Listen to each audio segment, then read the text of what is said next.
لا إله إلا الله محمد رسول الله. Assalamualaikum warahmatullahi wabarakatuh.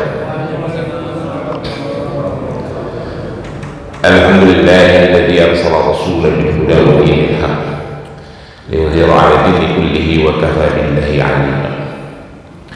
Asyhadu an la ilaha illallah wahdahu la syarika lah wa asyhadu anna sayyidina Muhammadan abduhu wa rasuluh. Allahumma salli wa sallim wa barik ala sayyidina Muhammadin wa ala alihi wa ashabihi wa man tabi'ahu ila yaumiddin. Rabbi ishrah li sadri wa yassir li amri wahlul 'uqdatan min lisani yafqahu qawli, amma ba'du. Para jamaah sekalian, puji dan syukur kita panjatkan kehadirat Allah Subhanahu wa taala atas semua limpahan nikmat dan rahmat yang diberikan kepada kita. Alhamdulillah, Allah berikan kita kesehatan dan kelapangan waktu, bisa selalu melaksanakan salat subuh berjamaah di masjid ini. Hari ini kita lanjutkan itikaf kita untuk mengikuti kajian ilmu yang insya Allah memperkaya pengetahuan kita dan memperbaiki amaliyah kita. Semoga Allah selalu menjaga keistiqomahan kita untuk memanfaatkan sisa usia yang ada ini dengan memperbanyak amaliyah kita sebagai bekal untuk kehidupan di akhirat nanti. Salawat dan salam kita berharap selalu tercurah kepada junjungan Nabi besar Muhammad sallallahu alaihi wasallam, untuk seluruh keluarganya, untuk para sahabat, untuk para tabi'in, untuk para tabi'ut tabi'in, untuk para ulama dan seluruh umatnya. Insyaallah kita yang ada di masjid ini adalah umat-umat Rasulullah yang akan mendapatkan syafaat yaumul akhir. Dan insyaallah kajian-kajian hadis Rasulullah yang kita ikuti menjadi wasilah untuk kita mendapatkan syafaat yaumul hisab nanti. Amin ya mujibus sa'ilin. Para jamaah, setelah kita mengkaji beberapa hadis di hadis Sahih Bukhari, lalu kita lanjutkan di Sunan Abu Dawud. Kali ini kita akan membaca hadis di Sahih Muslim. Sahih Muslim jilid kedua, Syarah Imam Nawawi. Ya, perlu saya jelaskan sedikit. Di kitab hadis itu, baik kitab yang 6 kutubus sittah maupun yang 9, ada dikenal istilah kitab hadis yang sahih, ada yang sunan, ada yang musnad. Yang sahih itu yang umum ada dua, ya, Sahih Bukhari dan Sahih Muslim. Itu dengan derajat kesahihan yang paling tinggi. Artinya di dalam dua kitab hadis itu tidak ada hadis-hadis yang di luar hadis sahih, hadis hasan maupun hadis dhaif, ya. Semuanya sahih, ulama hadis bersepakat itu. Jadi kalau kita baca Sahih Bukhari dan Sahih Muslim, insya Allah sudah aman, ya, karena pasti sahih menurut para ulama, bukan menurut saya. Setelah itu ada kitab sunan. Ada Sunan Abu Dawud, ada Sunan An-Nasa'i, Abdurrahman An-Nasa'i, Abu Dawud itu Sulaiman As-Sijistani, ada Sunan Ibnu Majah, ada Sunan At-Tirmizi. Kitab sunan itu adalah kitab hadis yang disusunnya tematik. Rata-rata para ulama, para pentakhrij hadis itu menyusun hadis kitab sunannya berdasarkan urutan seperti kitab fikih. Ada bab taharah, bab sholat, bab wudu, bab sholat, terus seperti kitab fikih. Yang berikutnya adalah kitab hadis yang disebut dengan musnad, seperti musnadnya Imam Ahmad. Itu juga kitab hadis. Imam Ahmad bin Hanbal itu selain ahli fikih juga sebagai ahli hadis. Kitab musnad itu disusun berdasarkan urutan para perawi, ya. Jadi hadis itu ada tiga kitab hadis itu ada 3 jenis. kitab sahih, kitab sunan, dan kitab musnad. Ya Pak, itu bedanya yang sering kita baca. Yang kita baca dalam majelis ini adalah 6 yang dikenal dengan kitab Kutubus Sittah. Sahih Bukhari, Sahih Muslim, Sunan Abu Daud, Sunan An-Nasa'i, Sunan Ibnu Majah, dan yang terakhir Sunan At-Tirmizi. Saya tidak baca kitab Ustadz Imam Ahmad karena banyak sekali ya, tapi saya punya kitabnya. Saya punya 7 kitab hadis asli. Baik, sekarang kita baca kitab Sahih Muslim. Nah, satu lagi tambahan, ketika kita membaca kitab-kitab sahih hadis, kita membutuhkan petunjuk para ulama untuk menjelaskan hadis-hadis itu. Karena kita tahu, seperti yang saya jelaskan 2 minggu yang lalu, seolah-olah kadang-kala kalau kita suka menemui hadis-hadis itu berkontradiksi, padahal bukan berkontradiksi, emang kita tidak mengerti saja penjelasannya. Atau di dalam hadis-hadis itu kita menemukan kata-kata yang tidak kita pahami maknanya. Maka dari itu kita membutuhkan sarah, kitab penjelasan para ulama tentang hadis-hadis tersebut. Kalau di Sahih Bukhari itu yang terkenal kitab sarahnya adalah kitab Fathul Bari. Sahih Bukhari karangan Ibnu Hajar Asqalani. Saya juga punya kitabnya itu. Lalu ada kitab sarah Bukhari itu Irsadus Sari. Nah, kalau di Sahih Muslim yang terkenal itu sarahnya adalah Al-Minhaj, sarahnya Imam Nawawi. Nah, ini kitabnya ini nih, Sahih Muslim, sarahnya sarah Al-Minhaj. Baik, bab yang akan kita baca itu bab yang ringan tapi sering kita lalaikan. Ini mudah-mudahan peringatan buat kita semua ya, terutama yang udah agak-agak bagaimana gitu ya, yang agak-agak bongkok dikit lah gitu, yang udah siap-siap ya. Ini adalah tabungan pahala.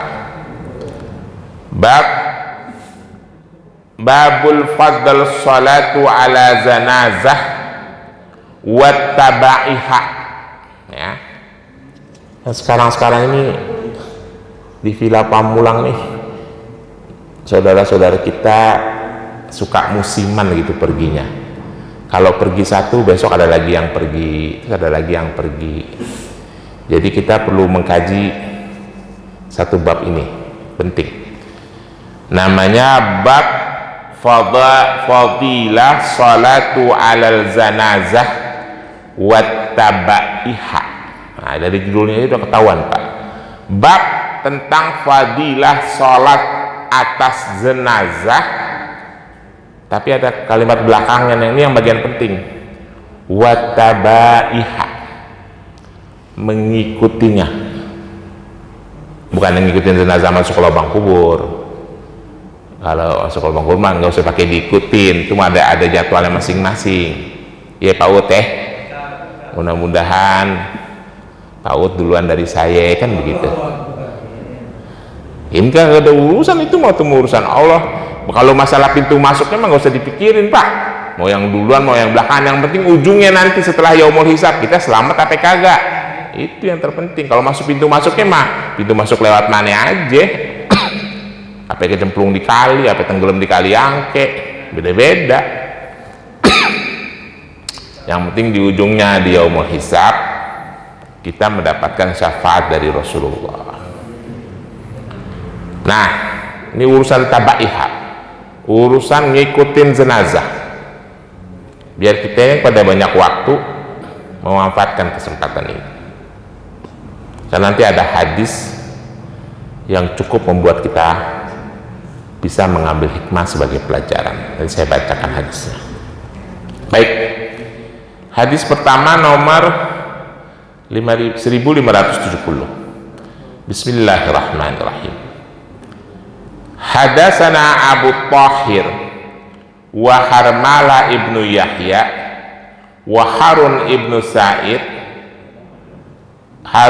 Sa'id al-Aili qala Harun hadatsana wa qala akhbarana ibnu Wahab akhbarani Yunus an ibnu Shihab qala hadatsani Abdurrahman ibnu Hurmuz al-A'ras ana Abu Hurairah radhiyallahu an qala Rasulullah sallallahu alaihi wasallam man syahida janazah hatta yusalla alaiha falahu qiratun wa man syahidaha hatta tudfana falahu qiratani qila wa ma qiratani qala mislu hatta yusalla mislu jabalaini azimaini. Ini bagian terakhir paling belakang yang penting saya ulangi ya. Wa ma qiratani qala mislu jabalaini azimaini. Itu yang bagian perlu dicatat biar pada ingat. Kira-kira artinya begini Bapak-bapak sekalian. Meriwayatkan kepadaku Abu Thahir dan Harmalah ibnu Yahya dan Harun ibnu Sa'id al-Aili. Dia berkata, si Harun meriwayatkan kepada kami Akhran, mengabarkan kepada kami ibnu Shihab, mengabarkan kepadaku Yunus dari ibnu Shihab. Dia berkata, mengabarkan kepadaku Abdurrahman ibnu Hurmuz al-A'ras, bahwasanya Abu Hurairah radhiyallahu an berkata, si Abu Hurairah berkata, sahabat Rasulullah, bahwasanya Rasulullah sallallahu alaihi wasallam berkata, man syahida zanazah. Nah, ini salah satu contoh, kita butuh penjelasan. Syahidah itu kan artinya menyaksikan. Seolah-olah kalimat bahasa Indonesia kalau diterjemahkan letterlock, man syahida zanazah, barang siapa yang melihat jenazah. Padahal maksudnya bukan itu, karena memang bahasa Arab itu, saya sudah pernah sampaikan dulu di majelis ini, bahasa Arab itu mustarakul lughah, satu kata artinya bisa banyak. Kalau syahid itu artinya melihat, menyaksikan sebagai saksi gitu ya. Tapi man syahida jenazah itu maksudnya siapa yang menghadiri rumah duka orang yang meninggal dunia, takziah itu maksudnya. Man syahida jenazah hatta yusalla alaiha falahu qiratun. Barang siapa yang datang takziah ke rumah orang yang meninggal dunia, orang muslim, hatta yushola alaiha, sampai dia mengikut mensolatkan jenazah itu, alaiha atasnya jenazah itu, falahu qiratun, maka baginya satu qirat. Jadi kalau bapak-bapak datang ke si fulan meninggal takziah, kalau ada kesempatan untuk sholat, ikut sholat jenazah, karena Rasulullah mengatakan melalui lisannya Abu Hurairah, falahu qiratun, dia akan mendapatkan pahala sebesar satu qirat. Wa man syahidaha, dan barang siapa yang hadir itu, hatta tudfana falahu qiratani, lalu dia hadir takziah sampai mengikuti sholat, dapat satu qirat. Lalu setelah sholat, hatta tatudfana, sampai dikebumikan, falahu qiratan, maka baginya dapat 2 qirat. Sholat 1 qirat, ikut ke makam 1 qirat. Itu kira-kira 1 qirat itu kalau sama harga bensin dibandingin, kira-kira bandingannya bagaimana Pak? bandingin motor dari sini ke Sari Mulia apa nggak dari sini ke Parakan, bensin berapa ada nggak seliter bensin motor? Nggak ada. Udah gitu naiknya pakai boncengan lagi, setengah liter bagi 2 1/4 liter, cuman seliter Pertamax 12.390 bagi 4 3.000 lebih ya ongkosnya, sama angin-anginan, masuk angin pulangnya pakai balsem paling beri duit. Itu nggak Pak? Dapat 2 kirot Pak. Bapak tahu nggak 2 kirot itu berapa? Qila, lalu ditanyakan, wa ma kiratani, apa sih itu 2 kirot itu? Qala, lalu berkata si Abu Hurairah, mislu jabalaini azimaini. Mislu jabalaini azimaini. Azim artinya apa Pak? Besar, agung. Jadi 2 kirot itu seperti 2 gunung yang besar. Gunungnya gunung apa nih? Bapak lihat aja gunung yang besar. Kalau Gunung Sidur kan kagak besar. Orang bukan gunung, namanya doang. Apalagi Gunung Sahari, udah nggak mungkin besar ya kan. Kira-kira kalau di kita mah Gunung Salak aja buasa bukan main tuh gedenya. Saya Pak Gatot dulu sering ke Gunung Salak Endau nyari apaan soalnya. Ya Pak Gatot ya, sering ke Gunung Salak dulu kan, sering sampai keder, sampai sering. Nah, Pak Iwan juga pernah dulu dia.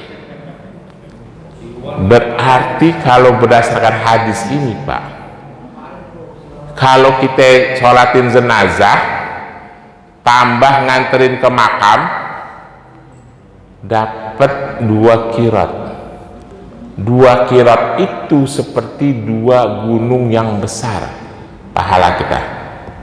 Bapak bayangin aja sendiri, besar sekali pahala ya Pak ya. Nanti Bapak berpikir gini, kalau gitu gampang banget nyari pahala jadi orang Islam. Emang gampang Pak, nyari pahala itu di agama Islam itu gampang, jadi nggak ada alasan kita tidak mendapatkan pahala. Tapi jangan salah Pak, yang menggugurkan pahala juga banyak.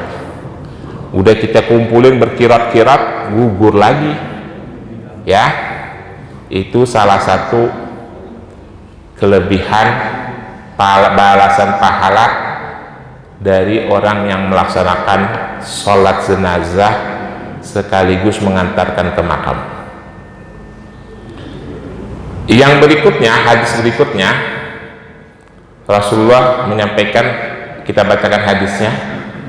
Hadatsana Muhammad ibnu Hatim, hadatsana Bahyu, hadatsana Wahab, hadatsani Suhail an abihi an Abi Hurairah anin Nabi sallallahu alaihi wasallam qala man shala ala janazah walam yatba'uha falahu kiratun fa in tabi'aha falahu kiratani.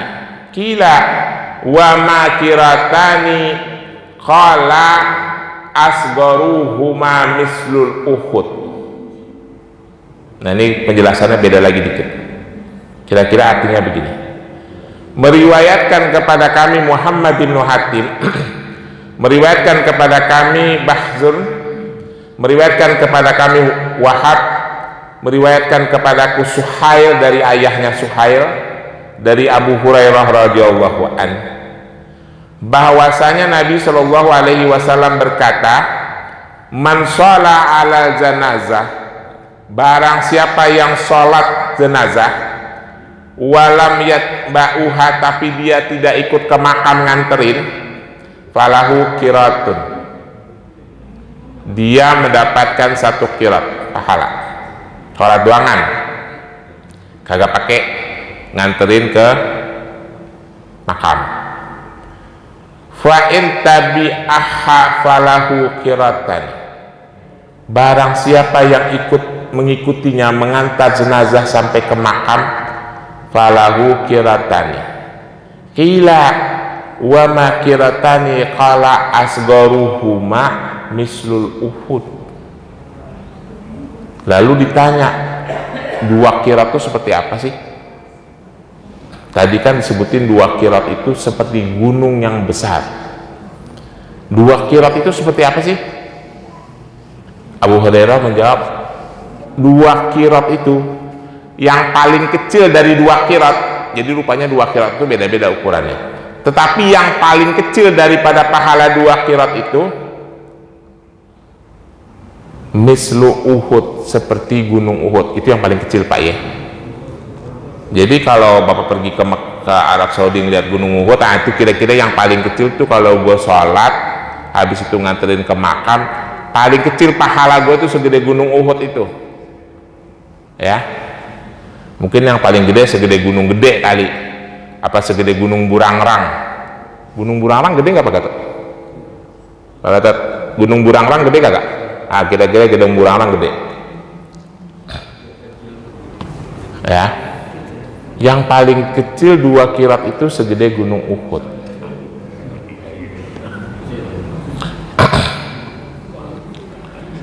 Jadi bapak-bapak sekalian, pekerjaan yang ringan pahalanya besar itu sholat jenazah. Salah satunya adalah sholat jenazah, lalu mengantarkan jenazah itu ke makamnya.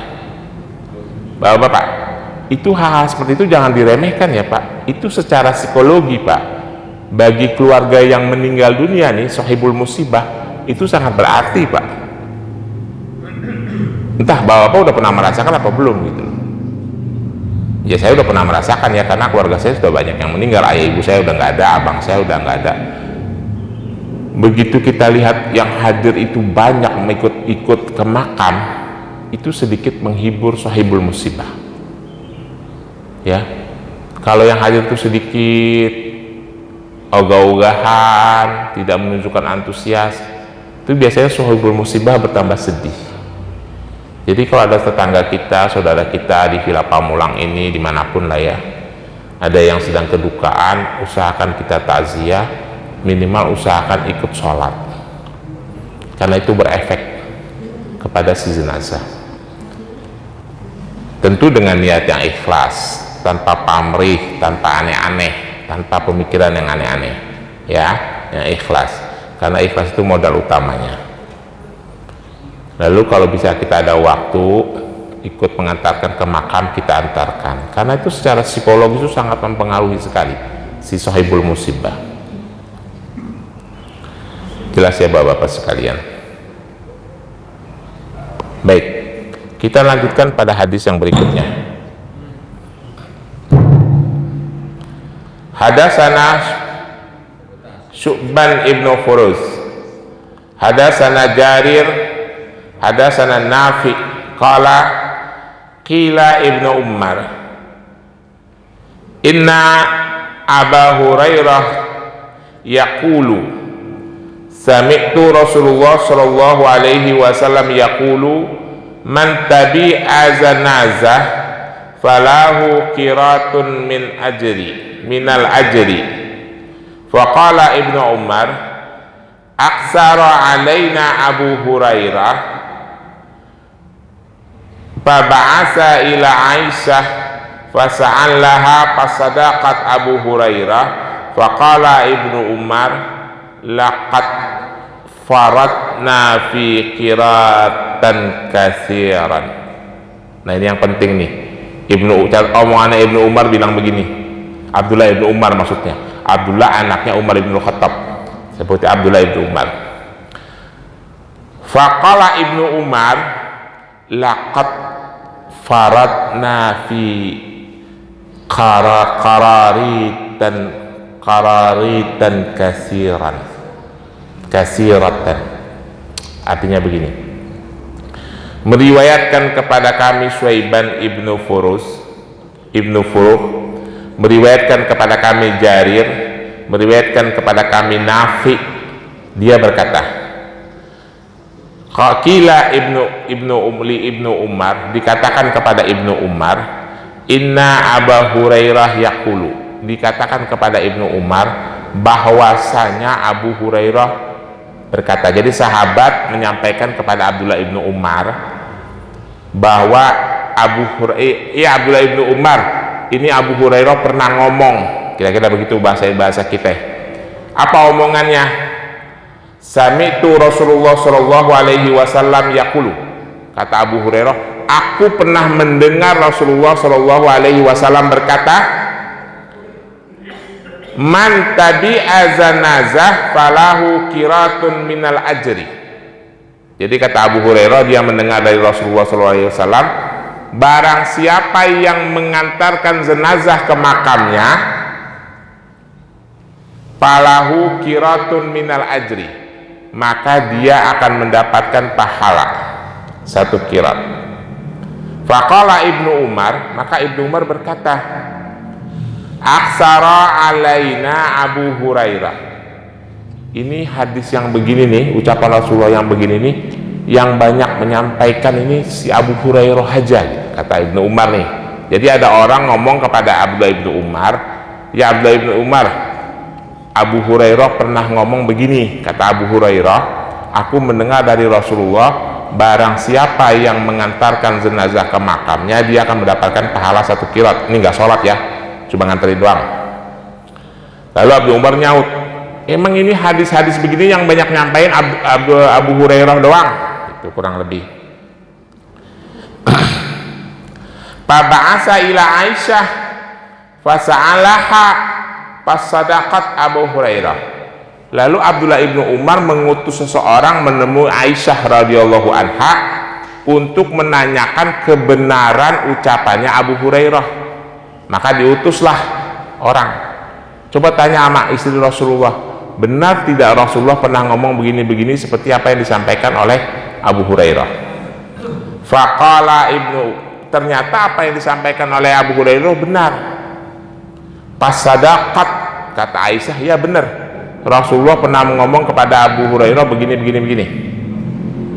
Faqala Ibnu Umar, maka Ibnu Umar berkata, laqad faratna fi kiraritan kasiratin.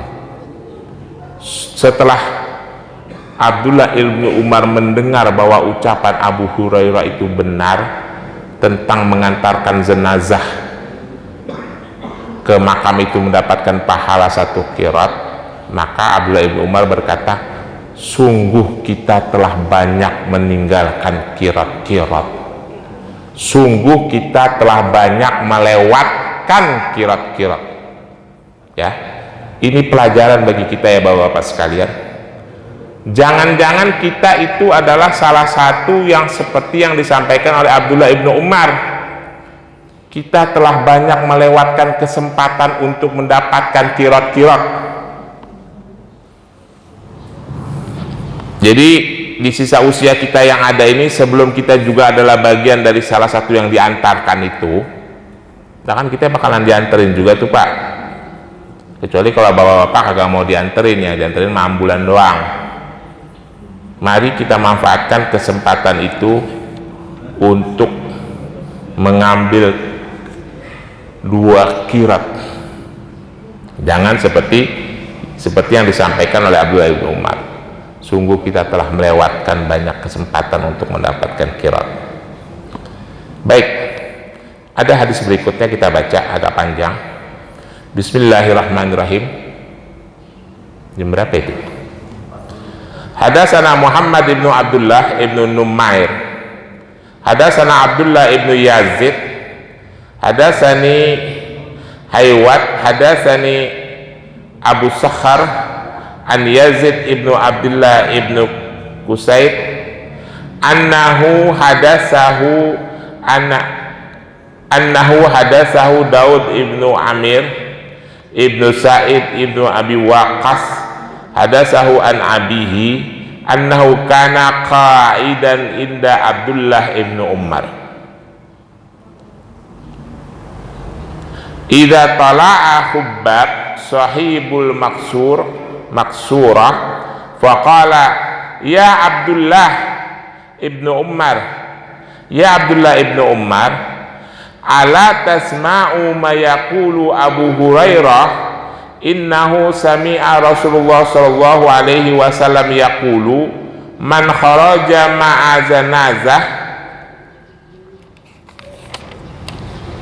wa min yatbi'aha wa shala 'alaiha summa tabi'aha hatta tudfana kana lahu kiratani minal ajri kulu kiratin mislu Uhud wa man shala 'alaiha summa raja'a kana lahu minal ajri mislu Uhud. Fa arsala Ibnu Umar Khubaban ila Aisyah yaz'aluha an qauli Abi Hurairah summa yarji'u ilaihi fayukhbiruhu maqalat wa akhadha Ibnu Umar quddah minal hasba' wal masjidi yuqalubaha fi yadihi hatta raja'a ilaihi rasulu faqala qalat Aisyah sadaqat Abu Hurairah fadaraba Ibnu Umar bil hassa alladhi kana fi yadihi al-ardi summa qala laqad faradna fi qararitan katsiratin kiraratin katsiratin. Ini agak panjang, kira-kira artinya begini Pak, ini lengkapnya ya. Meriwayatkan kepada kami Muhammad ibnu Abdullah ibnu Nuhmair, meriwayatkan kepada kami Abdullah ibnu Yazid, meriwayatkan kepadaku Haywat, meriwayatkan kepadaku Abu Sakhar dari Yazid ibnu Abdullah ibnu Qusaid, bahwasanya dia meriwayatkan ana Daud ibnu Amir ibnu Sa'id ibnu Abi Waqqas hadasahu, bahwasanya Daud ibnu Amir ibnu Abi Waqqas meriwayatkannya dari ayahnya an abihi annahu qaidu inda Abdullah ibnu Umar. Si Daud itu lagi duduk-duduk di dekat Abdullah ibnu Umar di dalam masjid Nabi. Idza tala'a Khubbab sahibul Maksurah, ketika datang seorang sahabat lain yang bernama Khubbab. Ini si Daud lagi duduk-duduknya sama Abdullah ibnu Umar di Masjid Nabawi, lalu datang orang lain yang namanya Khubbab, lalu menegur Abdullah ibnu Umar, ya Abdullah ibnu Umar, ala tasma'u ma yaquluna Abu Hurairah. Abdullah, ente dengar nggak apa yang disampaikan sama Abu Hurairah? Kata Abu Hurairah begini, innahu sami'a Rasulullah sallallahu alaihi wasallam yaqulu. Kata Abu Hurairah begini, bahwasanya aku mendengar dari Rasulullah sallallahu alaihi wasallam, dia berkata, man kharaja ma'a zanazah, man kharaja ma'a zanazah, barang siapa yang keluar bersama jenazah, maksudnya itu dia nganterin gitu, ikut mendampingi, ikut mengantarkan, ya betiha wa shala 'alaiha, dia ikut mengantarkan jenazah dan ikut mensolatkannya. Summa tabi'aha hatta tudfana, lalu dia juga mengantarkan sampai ke makamnya. Kana lahu kiratani, maka orang itu mendapatkan pahala 2 kirat. Kata Abu Hurairah, dia mendengar dari Rasulullah, barang siapa yang keluar bersama jenazah, artinya mengantarkan jenazah, lalu ikut mensolatkan di Masjid At-Taubah, lalu ikut nganterin ke Sari Mulia atau ke Parakan atau ke Pondok Petir, dia dapat 2 kirat minal ajri kullu kiratin mislu Uhud, setiap satu kirat itu seperti gunung Uhud. Pokoknya begitulah ya, kita usah ngebayangin gedenya berapa gitu. Wa man shala 'alaiha summa raja'a kana lahu minal ajri mislu Uhud. Tapi barang siapa yang cuma sholat, habis sholat dia pulang kagak nganterin, dapat 1 doangan gunung Uhud. Di gunung Uhud kalau dapat 1 juga lumayan ya Pak. Nah, Pak arsala Ibnu Umar Khubaba ila Aisyah. Ibnu Umar rupanya tidak mendengar langsung hadis ini dari Rasulullah. Dia mau ngecek bener kagak sih Rasulullah ngomong begini sama kepada Abu Hurairah. Maka Abdullah ibnu Umar mengutus si sahabat yang bernama Khubab tadi untuk menemui Aisyah radhiyallahu anha. Yas'aluha an qauli Abu Hurairah. Tujuannya untuk menanyakan apa yang disampaikan oleh Abu Hurairah. Summa yarji'u ilaihi fayukhbiru ma qalat. Akhadha Ibnu Umar qabdatu minal hasbah. Ini Abdullah Ibnu Umar nih saking ini mungkin dari kesel kali ya Pak. Abu Hurairah ngomongin orang nganterin jenazah mulu, tapi kok gua agak denger gitu. Diutus orang sambil nungguin orang yang balik, Abdullah Ibnu Umar tuh ngepelin pasir Pak. Dulu di Masjid Nabi itu bawahnya pasir, bukan karpet kayak begini ya, lantainya pasir ditutupin sama pelepah kurma, kepel-kepel.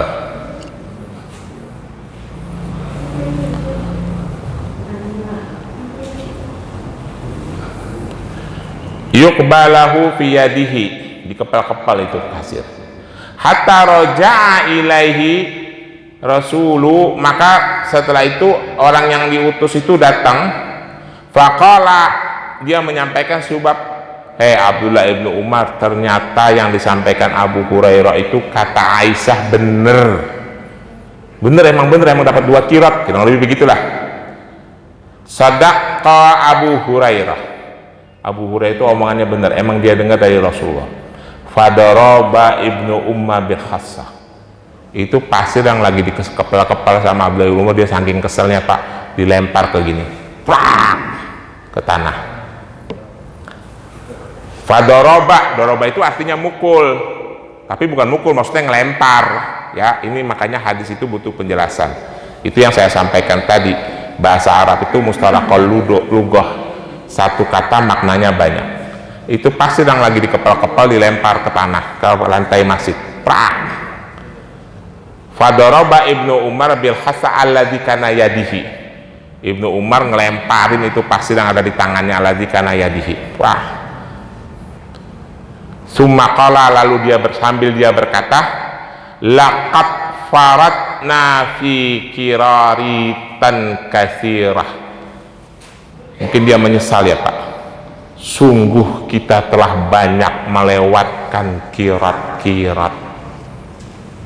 Setelah Abdullah Ibnu Umar tahu bahwa ternyata mensolatkan jenazah, mengantarkan jenazah ke makamnya itu pahalanya besar, dia sedikit menyesal. Pasir yang lagi kual-kual itu langsung dilempar. Laqad kafaratna kiratan katsiran. Sungguh kita telah banyak melewatkan kirat-kirat. Nah, Bapak-bapak sekalian, ini adalah pelajaran bagi kita, kesempatan bagi kita untuk mengumpulkan pahala, dan efek sosial serta efek psikologinya memang sangat besar. Ya, Abdullah Ibnu Umar saja menyesal, mungkin dia masih kurang banyak nganterin jenazah yang meninggal dunia ya, sampai mengatakan laqad faratna fi kiraritan katsira. Sungguh kita telah banyak melewatkan kirat-kirat. Kalau kita ada kesempatan untuk mengantarkan jenazah, antarkanlah. Itu hadis yang berhubungan dengan mensolatkan dan mengantarkan jenazah ke makamnya. Dan dalam pelajaran hidup itu Pak, itu orang yang dimakamkan itu banyak pelajaran yang kita bisa ambil untuk mengingatkan kita bahwa kita juga akan menyusul si almarhum juga sama-sama masuk ke lubang kubur. Kalau saya nganterin ke Sari Mulia itu, saya udah 2 kali ngomong sama yang gali lubang itu, Bang, nah kalau kira-kira saya nyampe kemari lubangnya rada gedean dikit. Emang Bapak badannya, ini Bapak lebarnya 60 cm, 60 cm masih kagak muat, semeter kira-kira lebar. Ya boleh Pak, ntar ahli keluarga Bapak ngasih tahu. Ya udah, ntar anak saya ngasih tahu kali. Iya. Boleh deh bayarnya mahalan dikit. Saya agak minta bayarin sama masjid, tenang aja insya Allah. Jadi takabur. Canda Pak, yang lempengan ini mah bercanda saya. Satu kali lah. Satu hadis lagi.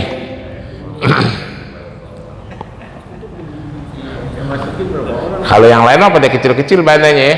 Kalau ala udah pakai kren aja udah repot amat. Kalau Pak Edi 1,5 dia. Oh saya 2 ada 1 senti. Kalau kagak ada yang gotong terus saya jalan diri aja gampang. Bapak ngikutin di belakang. Canda Pak. Baik, satu hadis lagi. Nah, besok kita lanjutin yang lain. Bismillahirrahmanirrahim. Hadatsana Husain ibnu Iyas, hadatsana Ibnu Mubarak, akhbarana Salam ibnu Abi Mati an Ayub an Abi Kilabah an Abdullah ibnu Yazid radhiyu Aisyah radhiyallahu an Aisyah an Nabi sallallahu alaihi wasallam qala ma min maitin yusalla alaihi umatun muslimina yablughuna mi'atan kulluhum yasfa'una lahu illa syub'u fihi.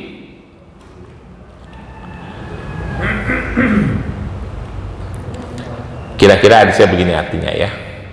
Meriwayatkan kepada kami Hasan ibnu Iyas, meriwayatkan kepada kami Ibnu Mubarak, mengabarkan kepada kami Salam ibnu Abi Muti dari Ayub, dari Abi Kilab, dari Abdullah ibnu Yazid radhi'u Aisyah. Abdullah ibnu Yazid ini adalah saudara sesusuannya Aisyah radhiyallahu anha. Dari Aisyah radhiyallahu anha, An-Nabi sallallahu alaihi wasallam qala, bahwasanya Rasulullah sallallahu alaihi wasallam berkata, ma min maitin yusalla alaihi ummatun minal muslimina yablughuna mi'atan. Kata Rasulullah begini, barang siapa mayit yusalla alaihi ummatun minal muslimina, yang disolatkan atas mayit itu orang-orang muslim, maksudnya orang-orang muslim sholat atas mayit itu, yablughuna mi'atan, yang sholat kira-kira jumlahnya 100 orang, 100 Pak, kulluhum yasfa'una lahu. Nah tapi ini ada catatannya penting ya Pak, kulluhum, dari 100 orang yang sholat itu kulluhum yasfa'una lahu, dia berdoa dengan ikhlas atas mayit ini, illa syufa'u fihi, maka Allah akan terima doanya, akan ampuni semua, akan ampuni kesalahan-kesalahannya, akan terima doa orang-orang yang sholat. Jadi kata Rasulullah, kalau ada 100 orang muslim yang mensolatkan jenazah saudaranya sesama muslim, lalu 100 orang itu berdoa dengan ikhlas, ya bukan semuanya berdoa, maksudnya ada yang mimpin, dia mengaminkan, kulluhum yasfa'una lahu, semuanya yasfa'una lahu, mendoakannya gitu ya, kira-kira bahasa Indonesianya, illa syub'u fihi, maka Allah akan terima doanya, akan ampuni kesalahannya ya.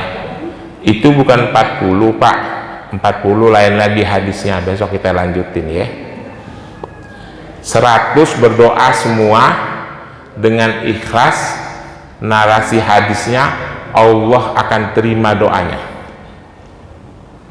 Tetapi kalau 40 narasinya bukan begitu, boleh jadi Allah akan terima doanya, tapi kalau yang 100 Allah akan terima doanya, pasti lebih, persentasinya lebih besar ya, peluangnya lebih besar. Narasi hadisnya bunyinya begitu.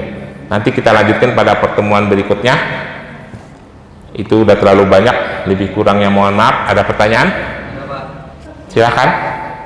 Assalamualaikum warahmatullahi wabarakatuh. Waalaikumsalam Warahmatullahi wabarakatuh. Kemarin itu saya sudah parkir di salah satu masjid mau sholat Jumat, tapi karena saya tahu ada kirot, saya datang ke sini.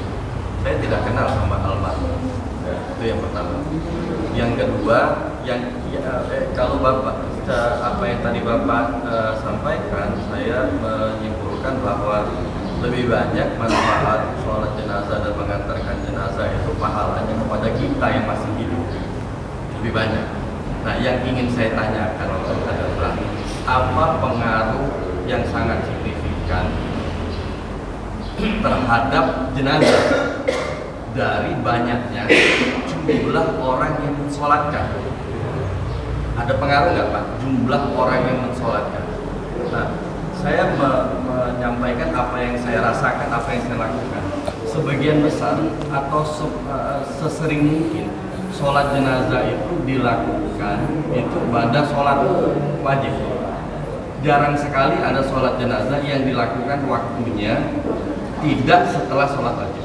Ada tapi jarang. Nah, biasanya orang yang biasanya sholat jenazah yang dilakukan tidak pada sholat wajib itu adalah memang orang-orang yang datang untuk niatnya sholat jenazah. Itu semuanya akan sholat jenazah. Tetapi bagi yang sholat jenazah dilakukan seperti kemarin pada sholat Jumat, itu ada yang tidak ikut sholat. Nah, saya dalam hal ini yang pertama tadi pertanyaannya itu ya Pak, sejauh mana dampak pengaruhnya signifikan terhadap jenazah dari jumlah banyaknya orang yang mensolatkan. Yang kedua adalah, tapi ini maaf ya Pak, saya menghimbau saja gitu Pak. Kan apa yang Bapak sampaikan tadi bagus sekali. Bagaimana kalau ke depan ketika ada sholat jenazah di masjid kita tercinta ini, tolong disampaikan dulu kepada jamaah bahwa setelah sholat ini akan dilakukan sholatnya, dan sholat jenazah itu memberikan pahala kepada kita. Jadi bagi orang-orang yang belum sempat mendengar apa atau mengetahui apa yang tadi Bapak sampaikan, mereka yang tadinya punya tidak punya sholat, mereka menyempatkan waktu sedikit untuk juga ikut mensolatkan. Satu.